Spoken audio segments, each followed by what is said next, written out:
keessatti mucaan waa bitiiti deebinee si hubannaa jechuudha maqaa kee irra deebiitii dubbadhuuti waaqayyo sana eebbisu mee eebbisii jedhama. Waaqayyo sinaa eebbisu gooftaan ayyaana isaa isiniif haa baay'isu. Waaqayyo guddaa isaan eebbisu namoota deeggarsa garaa garaa yeroo goonu bira dhaabatanii biyya fagoo ta'anii namoota bira rogaa kan jedhan galfata jechuudha. Nullee isin bira jirra boris obboloonni keenya isin bira jiru nun geggeessitoota waldaa humna wangeela kiristoosidha. Asuma magaalaa Naqamteetti kan argamnu karaa toora waldaaniillee waldaa humna wangeela kiristoosiin kan tajaajiludha. Waaqayyo guddaa isaan eebbisu isin jabaadha. Maqaa kee hudhatte mitikeenyuti. Obboleettii keenya mitikkee giddiisaa gara fuulduraattis deeggarsa garaa garaa ishee barbaachisa. Akkasuma daa'ima kana qabdi. Daa'ima kana wajjiniin jiraatti jechuudha. Gara fuulduraattis illee namni nan deeggara jedhu yoo jiraate banaadha jechuudha. Obboleettii keenya mana keessa illee waan teessuu qabdu, waan itti nyaattu illee hin qabdu. Waaqayyo guddaa isin eebbisu. Kanaaf tokkoon kana keessa gaa namoota deemnee hubachaa jirra warra mana hidhaa jiran deemee hubachaa jira jechuudha. Jarreen biyya garaa garaa jiran bakka bu'uudhaan ani Raatii Misgaanoo jedhama. Namni jechuudha. Waaqayyo guddaa si eebbisu. Waaqayyo isin kan dhagee jechuudha tokko. Dhaabadhaa asuma dhaabadhaa. Gooftaa hundumaa gochuu dandeessu situ guddaadha situ jabaadha. Akka ijoollee abbaan qabneetti ani iyyumatti isin dandeessu gara keessan nan dhufa kan jedhesi. Akka ijoollee abbaan qabneetti hin dhiiftu. Namni illee haala laalee namarraa godha. Haala laalee nama jaallata. Firri namarraa achi laalee utuu abaluu fira kooti jedhanii maqaa dhaatanii namarraa achi laalee darba. Ati garuu akka namaa miti. Yeroo rakkinaatti gara namaatti gorta. Gara obboleetti kanaatti goruun fedhaaf jaalala kee ta'u. Karaan itti jallifadha itti karaatti jallifadha. Balballi baay'ataa maqaa Yesuusiin olii waaqarraa haa banamuuf. Gargaarsi namaa xinnoodha yeroo murtaa'e nama gargaara. Daqiiqaadhaaf nama gargaara. Gargaarsi kee garuu guddaadha. Ulaan gargaarsa kee dabalee haa banamuuf. Yesuusiin ulaan gargaarsa kee dabalee haa banamuuf. Daa'ima ishee kana kan gaadhu ergamaan hafuura hamaa humna dhiiga walichaatiin sa'aatii ammaa kanaa jalqabee humna dhiiga walichaatiin dura kan diigame haa ta'u. Humna dhiiga walichaatiin dura kan diigame haa ta'u. Maqaa gooftaa Yesuus Kiristoosiin dura kan diigame haa ta'u. Humna dhiiga walichaatiin dura kan diigame haa ta'u. Yesuus ati gooftaadha. Yesuus ati gooftaadha. Gara obboleettii keenyaa waan ilaalteef si haa galatu. Ayyaanni keenya dinqinnoo wajjin haa ta'u. Ergaa haaraa sagalee haaraa waaqarraa gara keenyatti waan ergiteef ulfaadha. Waan obboleettii keenya eebbifteef si haa galatu. Dubbii keetii waan wajjin taateef si haa galatu. Situ jabaadha jabaa jabootaa. Situ guddaadha gooftaa gooftotaa.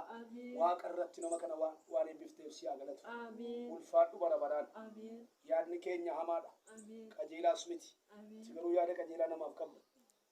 Jara kana gara isaaniitti gortee ilaaluun jaalala kee ta'a. Daa'ima kana waan hamaan jalatti kan gaadhu obboleettii kana maqaa waaqayyoon irraa ka'e irraa kan rukutame ta'u. Yesuus irraa kan rukutame ta'u. Namoonni obboleettii kana gargaaran akka isaan fagoo dhiyoodhaa ka'aniif ulaan waaqarraa haa banamu. Yesuus ulaan waaqarraa haa banamu.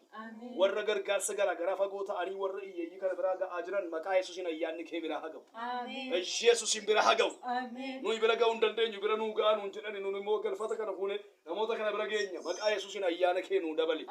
Buleessa mana kana kenneef eebbisi. Buleessa mana kana kenneef mana isaa eebbisi. Tiisii isaa eebbisi. Baajatatti dabaliif. Waaqarraa baajata kenniif. Waaqarraa baajata kenniif. Waaqarraa baajata dabalii kenniif. Buleessa mana kana gaaddisa siidhaaf ta'eef gaaddisa ta'eef. Galgala isaa gaaddisa ta'eef. Nama gaaddisa hin qabne kanaan nama gaaddisa ta'e gaaddisa ta'eef. Gargaar yaa Waaqayyo. Ayyaanni kee wajjin haa ta'u. Buleettiin kun siina ilaalamtu. Gargaar. Karaa hundumaan gargaar. Dhuma ishee bareechi. Yaa Waaqayyo gargaarsi kee dhufuuf. Gargaarsi nama xinnoodha yeroo murtaa'e duwwaa nama gargaara. Waaqarraa dabalee gargaara.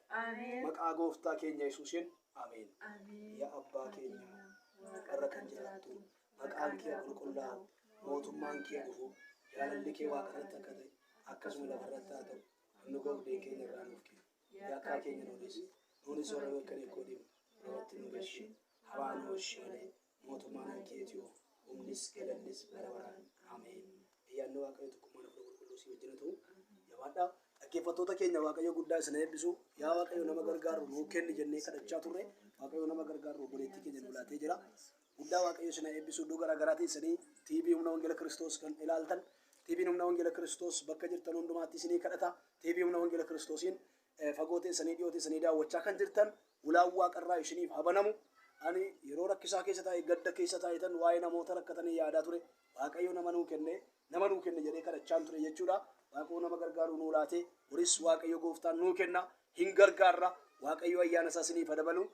baga nagaadhaan bara 2015 geessan isiniin jedhu obboloonni keenya waaqayyo guddaa isin eebbisuu fagoo dhiyoo teessanii sagalee humna wangeela kiristoosiin karaa tiiviitiin ilaalaa kan jirtan waaqayyo guddaa isin eebbisu yuutuubii humna wangeela kiristoos akkasuma sabiskiraayib akkasuma laayik gochuudhaan gara kanatti kottaan isiniin jedha waaqayyo ayyaana isaa isiniif adabalu buleetti keenya illee waaqayyo si haa eebbisu anillee siin kadhadhaa haalota chaalenjii nama godhan keessa taa'een waa'ee keessaniif kadhachaa ture har'a immoo waaqayyo namni sii kennu ishee kanaan jiree akkuma dana dhufeen kanaaf jabaadhaa waaqayyo guddaa isin eebbisu eebbifama ayyaanni isaa isiniif adabalamu isin hubannaa boris isin bira jirra jechuudha rakkina keessan hundumaa keessatti waaqayyo si wajjin ta'u eebbifame karaa hundumaan waaqayyo si gargaara nuun illee humna keenya si bira jirra jechuudha eebbifama waaqayyo ayyaana isaa isiniif adabalu